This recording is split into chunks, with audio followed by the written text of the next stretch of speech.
Malam Ibu dan teman-teman sekalian. Jadi mewakili kami untuk menjawab pertanyaan Ibu mengenai tugas kebijakan Presiden kami, dan sebelum itu mewakili kami untuk memperkenalkan diri terlebih dahulu. Nama saya Nadia Nurfanila Ramadhani dan teman saya Alia Sarah. Nah, langsung saja yang pertama. Memang benar banyak sekali masalah mental itu terjadi akibat masalah internal keluarga seperti kurangnya komunikasi dan juga konflik. Nah, akan tapi kami tetap bisa menghubungkan program kami di kehidupan keluarga melalui Smart Health System itu sendiri, di mana konseling online itu bisa dibuat khusus untuk keluarga seperti misalnya suami, istri, hingga anak-anak itu bisa ikut sesi bersama untuk membereskan masalah mereka. Nah, terus untuk yang kedua, mobile clinic. Mobile clinic itu bisa dilakukan dengan kunjungan rutin seperti kunjungan rutin di beberapa daerah yang memang tidak memiliki akses internet untuk mengakses aplikasi sistem Smart Health System itu sendiri, dan kemudian mereka akan mengadakan yang namanya edukasi tentang kesehatan mental dan cara bagaimana mengatasi masalah rumah tangga itu sendiri, dan mereka tetap bisa yang namanya konseling terhadap psikolog tersebut. Nah, terus yang ketiga adalah pusat pencegahan penyakit dalam skala nasional.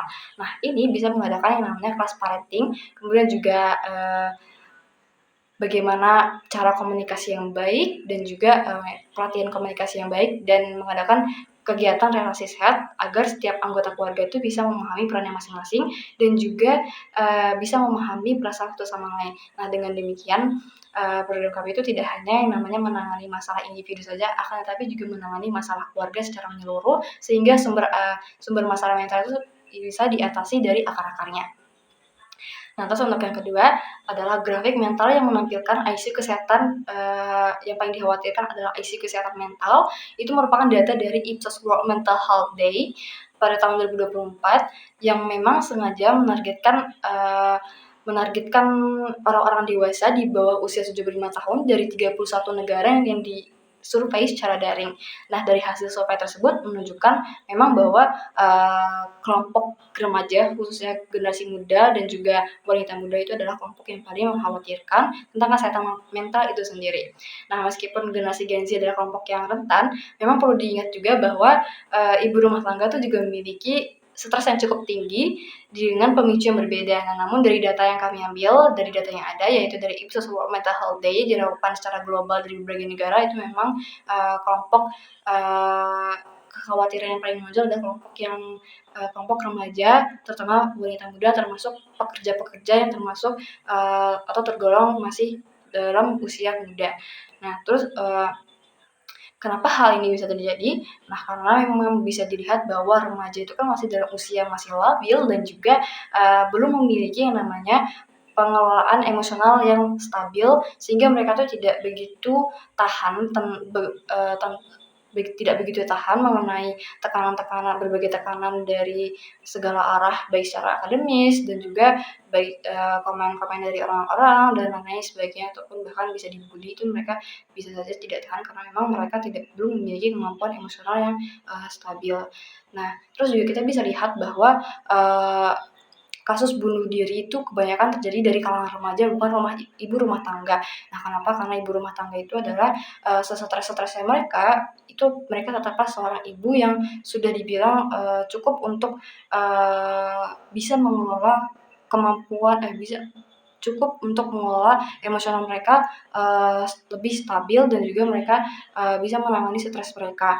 Nah, dari situ juga mereka tuh bisa berpikir 1000 kali sebelum bertindak melakukan sesuatu. Nah, misalnya saja ketika mereka tuh lagi stres, mungkin mereka tuh ada kepikiran untuk bunuh diri. Nah, akan tapi yang namanya ibu pasti mereka akan memikirkan yang namanya anak. Nah, bagaimana sih ketika saya bunuh diri, bagaimana dengan kehidupan anak-anak saya di masa depan ketika saya tuh sudah tidak ada di sisinya mereka. Nah, pasti mereka akan berpikir seperti itu dan mengurungkan niat untuk bunuh diri, dan juga lebih memilih untuk mengelola emosional mereka tuh lebih baik. Nah, sehingga bisa dibilang juga memang jarang sekali bahwa kasus bunuh diri itu terjadi dari kalangan ibu rumah tangga, akan tapi dari kalangan remaja yang memang usianya itu belum memiliki kemampuan emosional yang stabil, remaja.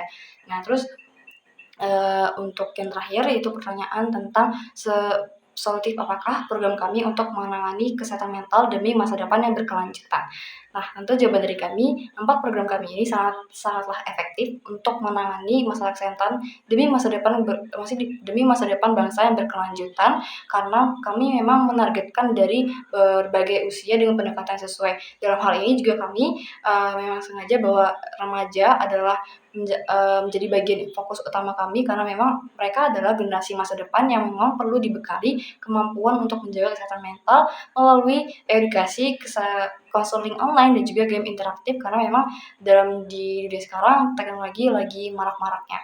Nah, terus sementara untuk orang tua dan juga lansia yang akan datang di masa depan, itu mereka tetap berperan penting dalam memberikan dukungan emosional dan juga bimbingan bagi generasi muda, yang dalam artian bahwa walaupun mereka itu tidak seproduktif sebelumnya, tapi program kami itu tetap memberikan yang namanya tetap membuat para orang tua dan juga lansia yang akan datang masa depan itu bisa berpikir kritis dan juga memiliki kesehatan baik secara fisik maupun mental, dalam juga bisa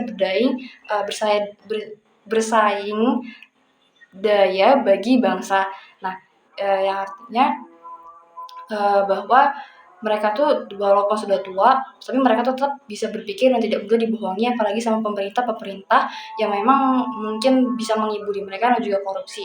Nah, sehingga dengan kemampuan untuk berpikir kritis mereka walaupun sudah di usia tua, itu mereka tetap bisa speak up dan juga mendukung generasi muda untuk mendukung generasi muda yang lagi produktifnya untuk memberantas pemerintah yang melanggar aturan tersebut.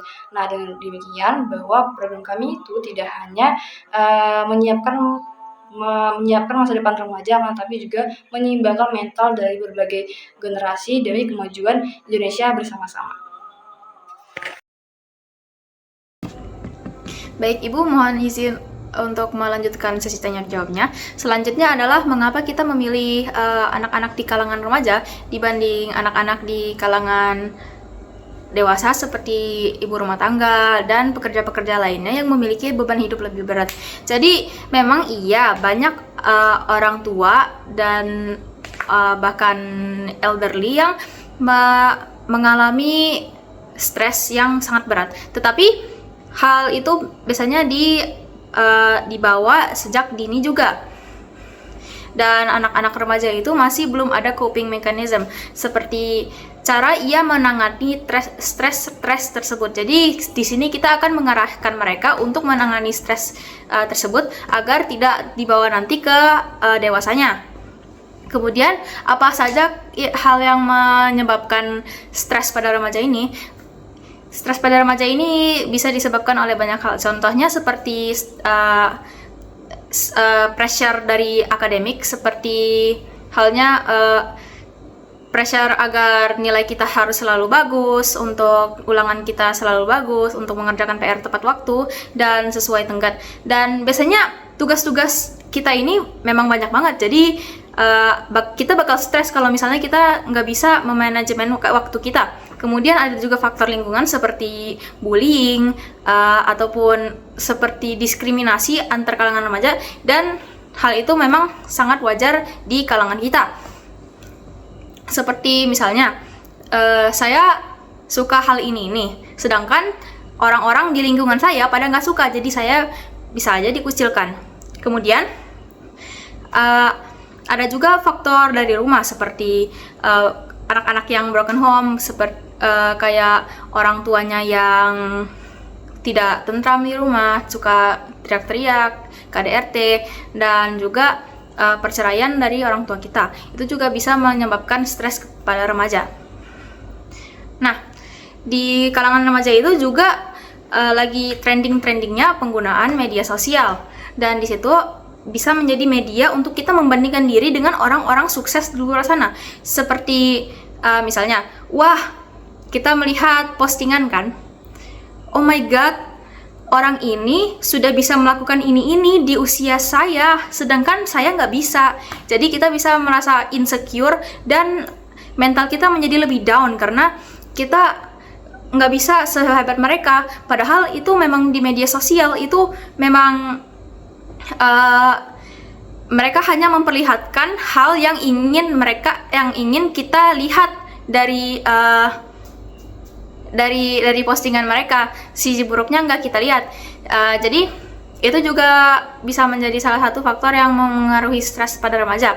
Dan ada juga yang namanya FOMO, fear of missing out, seperti kita yang beda pulau dengan orang-orang di Jakarta, dan mereka itu kan banyak hiburannya ya, jadi kan kita kayak oh my god, hiburan mereka banyak banget sedangkan kita gini, jadi kita merasa hidup kita itu tidak seasik hidup mereka.